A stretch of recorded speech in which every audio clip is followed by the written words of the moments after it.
us," he said, his voice a whisper. "You and I are nothing alike, witch." "I disagree. Go to hell, Greaves." He snapped the phone shut and popped out the battery, shoving them both back into the pocket of his robe. Across the street, Sarah looked up and saw him. She smiled beneath the wide brim of her sun hat and waved a dirt-stained glove at him. He managed a tight-lipped smile back, but his stomach twisted and he retreated into the dark of his hollow home. He shut the door behind him and leaned back against it. He growled, ripped a cigarette from the crumpled pack in his robe pocket and lit it, drawing in a deep breath of scorching heat. He held the smoke in his chest for a moment before letting it slip out, then went toward his diminishing liquor cabinet to fetch a new bottle of whiskey. He stopped in front of the fridge, his feet crunching on broken glass from the bottle he had smashed against it last night. The icebox was a blank white canvas, save for a single sun-bleached sticky note at its center.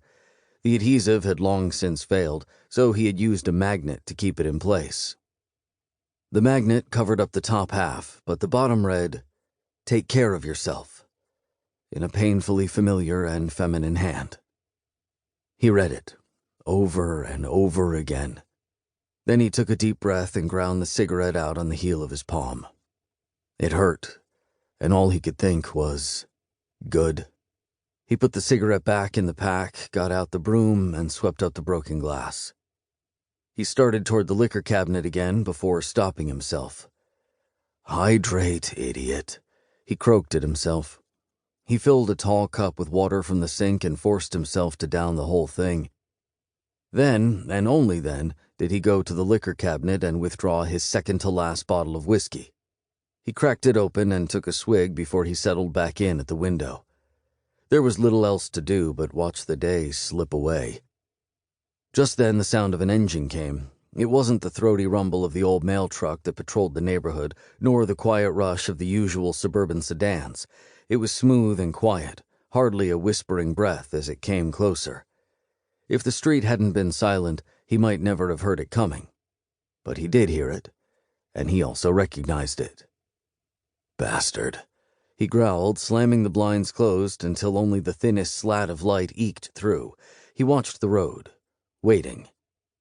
When the car came within sight, he saw it was sleek, black, and mirrorless. Even the windows were imperceptibly dark. It reminded him of a black-shelled beetle. The car slipped down the street slowly, as though studying. Finally, it reached Mayflower's house and pulled into his driveway behind his beat-up tank of a Jeep. A Jeep that could crush the black plastic bug car flat, he noted proudly.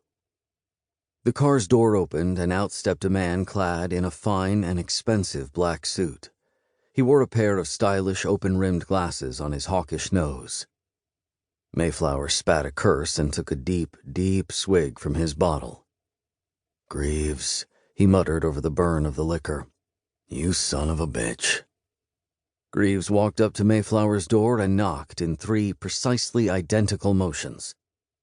Mayflower thought about not answering, about staying in his darkened living room, glaring out the window until the witch left.